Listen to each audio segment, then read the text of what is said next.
What's up, ladies and gentlemen? Welcome back to The Good, the Bad and the Stupid. It's Tuesday the 18th of December. Guess what? It's raining. Of course, you know that already. It's just constant, isn't it? It's ridiculous. I've went to do my Christmas shopping once again today, and then it started to piss down with rain, and I thought I can't walk around in that, so I've had to give it up and come back and try again tomorrow. I've checked the forecast for tomorrow.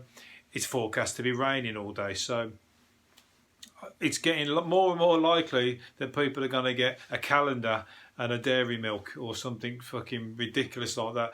If I have to do the one-stop shop at Tesco's again, I don't think it's going to pass for. It's not going to pass credit control. You get away with it once or twice, but the thing is, when you buy Christmas presents from a shop, I always think when you buy a Christmas present from a shop like that anyway, people know, don't they? They know. They've seen them in there because they've been going around there, and they're like, oh, fucking, you end up giving each other the same presents. That's what I always get worried about.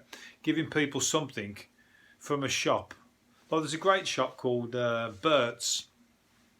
You probably know it, Bert's Homewares. It's got some brilliant stuff in there. But everybody's in there. Everybody's buying stuff from there. So when you give somebody something out of there, they've seen it in there, and they might give it to somebody else, and everybody's buying each other the same Christmas presents. So, you know, I suppose it's better than them getting them fucking dairy milk and I don't know, whatever else is on the garage forecourt shelves at the last minute on Christmas Eve. No, I'm only joking. I'll try. I'll do my best. But I do it usually under severe duress on Christmas Eve. So hopefully I'm going to get it sorted before the weekend. I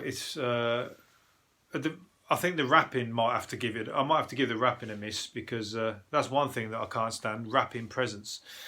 You can tell that I don't like wrapping presents by the wrapping of the present itself. You know, you can tell somebody's just done. He's just covered the thing. Just made sure that you can't see what's in there, rather than, you know, some people do the presents really finely pristine, don't they? Or they just make it look so neat, and they take a lot of effort, like they really enjoy it. Well, you put that next to one of my presents, and you can just see that it's just a paper covered thing, you know, with a lot of sellotape on it. But anyway, I mean, I enjoy the season. I just don't. I can't do the. I can't do the whole sort of fucking. It's the last minute side of it. I think I enjoy it if it was if I had more time and more of an idea of what somebody might want, rather than just picking. Oh, fuck it, they can have that. You know. Anyway, let's move on to. It's going to be a slow news day today. That's why I'm rambling on about my Christmas presents. I couldn't find much that I found interesting to talk about, to be fair. But I mean, there was one thing on the Facebook that got chucked around. There was a news. It was on Twitter. I didn't get a chance to print it off or to read it. But the title of the news clip was "Man Hospitalised after boyfriend's fist got stuck in his anus." So if you're interested to find out more about that story, although I think everything's pretty much there to you don't really need to know anymore, do you? You might want to know how much pain he was in, perhaps, but I think the story is pretty much everything's you need to know is in that title. The man was hospitalised. So that was a Christmas. Maybe that was a Christmas present. He was trying to hide a Christmas present up his partner's backside, and then on Christmas Day he'll like sort of surprise him by going, "Yeah, I'll get it out. I put it up there last week when we was mucking about." Anyway, so if you want to find out more about that, you can Google it. There was actually, I mean, this is an 18 podcast anyway, so if you're under 18. You shouldn't be listening. There was one the other last year or the year before where a man got his head stuck in his girlfriend's vagina, his fucking head, and they had to go to the hospital. Obviously, I think she was the one calling the hospital, because I think he was like screaming. How the hell can you get your head into? I mean, that's like. It's fucking, you know, you can't. It's one of them things you cringe just trying to imagine the situation. So how the paramedic, and apparently it's the second time that's, or is it the fourth? It might be the fourth time that's ever been presented itself to the hospital. Surprised the guy didn't fucking suffocate to death. How do they deal with it? They have to like feed him a straw up or something so he could like breathe air. I mean, to be honest, I mean, I don't think you're gonna. I mean, that's literally. Is she ever gonna fucking recover from? I mean, you're not gonna be able to have sex. It's not gonna be very fucking fulfilling, is it? After having a head, if you can handle a head, you got to have some kind of fucking penis to fucking back that up. Anyway, I saw. I thought this. I pulled this out because there was a guy I saw the other week walking around in Brighton. I walked around and I thought, fucking hell, that looks like Curly off.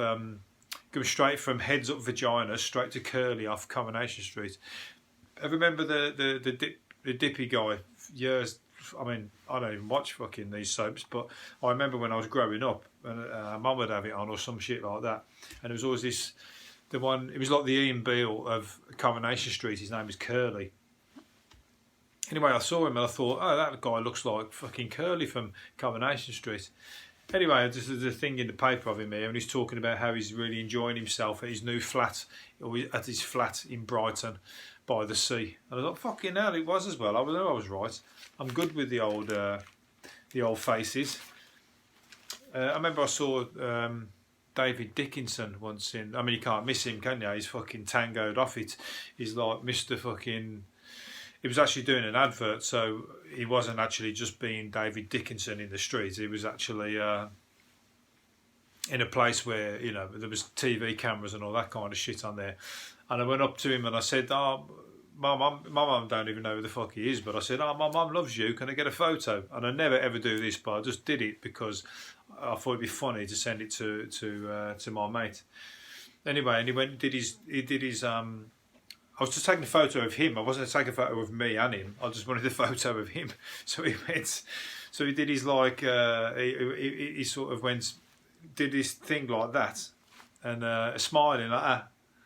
And I took the photo, and then I went, oh, sorry, the photo didn't take. Can I do it again?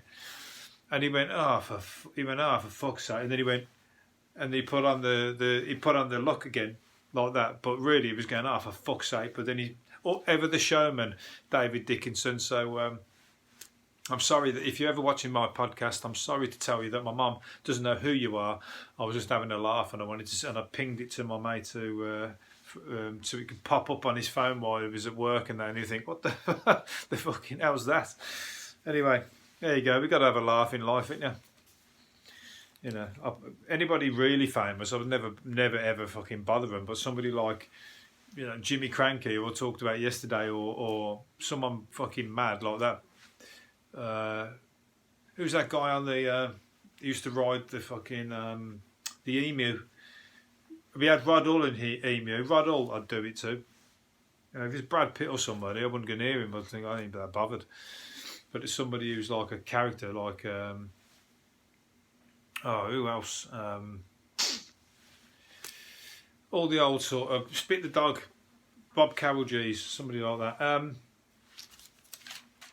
Tamara Eccleston's husband has hit out at Lorraine Kelly after she questioned why his wife needed £50 million worth of jewellery that had been stolen in a burglary. And she said, why didn't you just go to Claire's? Is it Claire's? Claire's Accessories, like most people, and then people wouldn't want to break in and nick it. Well, I get the point there, actually. I mean, who the fuck needs £50 million worth of jewellery? But if you've got that much money, that you're still continuously, even just the money in the bank is making more money in interest than anybody else is going to take in a year. Unfortunately, that's their playground stuff, isn't it? That's their world. And 50 million jewellery probably is insured and everything as well, so they're probably not going to be out of pocket. And 50 million jewellery is just nothing to them. That's probably like fucking, you know, there's plenty more where that come from, is what I'm trying to say. Anyway, he's hit back, and also she said that he's got a 57 bedroom house And he said, well, if you're saying I've got a 57 bedroom house, I must have completely missed 51 of them. So he's like getting pissed off that she's trying to say that they've got 57 bedrooms, but they've got a 57 room house anyway. At the very least, they've got a 57 room house. Good. Have as many rooms as you like, but you've still got 57 rooms. What are they really if they're not bedrooms? They're 57 kitchens, 57 toilets, 57 bathrooms. You still got more than anybody would ever need to have in a house. But regardless, good. Have your money, have your mansion, have your jewellery, but people rob everyone. People are going to rob you, try and rob you whether you're fucking poor. You know, how many times we had our house burgled on a council estate and people nicking your video recorder. They've just got another level. They're nicking their video recorder. That's showing time in it. That's what people used to do. They used to rob you your houses on the council estates and just run off with the video recorder, because that was the fucking thing, the TV or the video recorder. And that's the biggest thing that people would be most pissed off about. You could nick anything else out of the house, just fucking don't take the telly and the video recorder. So they just got like the adult version or the wealthy version of for them getting your jewellery nicked is the most thing that would piss people off. Anyway, let's move on to something else. Jason Derulo, whatever his name is, I don't even know who he is, but he's accused cat producers of digitally reducing the size of his anaconda. He's fucking giving himself the patting himself on the back here, and talking about his anaconda. Maybe you could go and see that girl who can fit a bloke's head up her vagina if he's talking about his anaconda. Apparently he's like, because he plays one of the cats in the film, they've CGI'd and they've reduced the size of his fucking anaconda. That's what he called it. So anyway, he's pissed off about it. But, well, if they don't want to see a big fucking penis, if your penis is sticking out of your trousers and like it doesn't fit on the cat that you're playing, I mean, you know, you're going to be walking around like a tomboy cat or whatever you are with a massive big fucking dick sticking off, a human dick. It ain't right, is it? So of course they're going to CGI it out. So he's just taking a bit of free press there, and I know, I've seen what they've done. I'll get my name in the paper again and let everybody know what a fucking tool I've got. Let all the ladies know. So good for him. You know, well, there you go, ladies. If you wanted to see a cat with a massive wonga, or donga, should I say, you're gonna have to imagine, because they've CGI'd it out, because it's not. I don't know whether that's an 18, the film, but anyway, it's taken away from the film, and it's taken away from the actual CGI of the storyline of the film. Anyway, let's fucking move on from that as well. Talking myself up some alleyways here.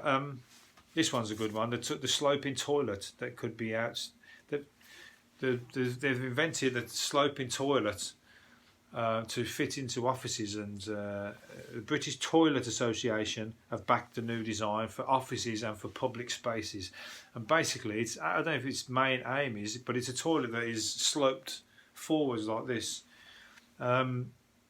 I think it's mainly aimed at, because it's puts you in the right position for how you actually meant to use the loo.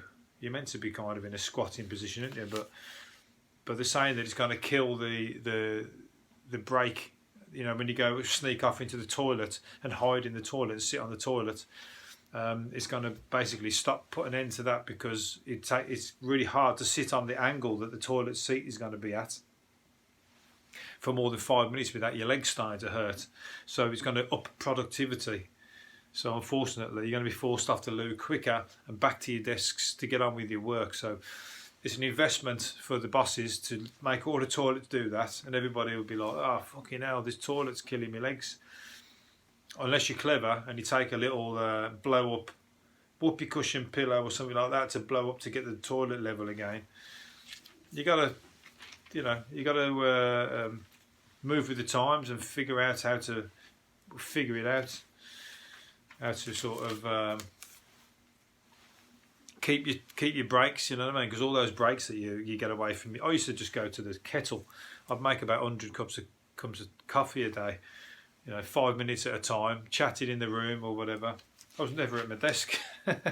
That's another reason why they could have sacked me, because I was very rarely at my desk. I got my work done, but I condense it, get it done really fast, and then piss about for a while. Anyway, calling someone a nerd. One thing I wasn't was a nerd. I wasn't a nerd at the desk who just sat there and made sure he did everything as he was told. Someone calling a nerd. Now, if you called someone a nerd or a geek, you could land yourself in prison, say academics.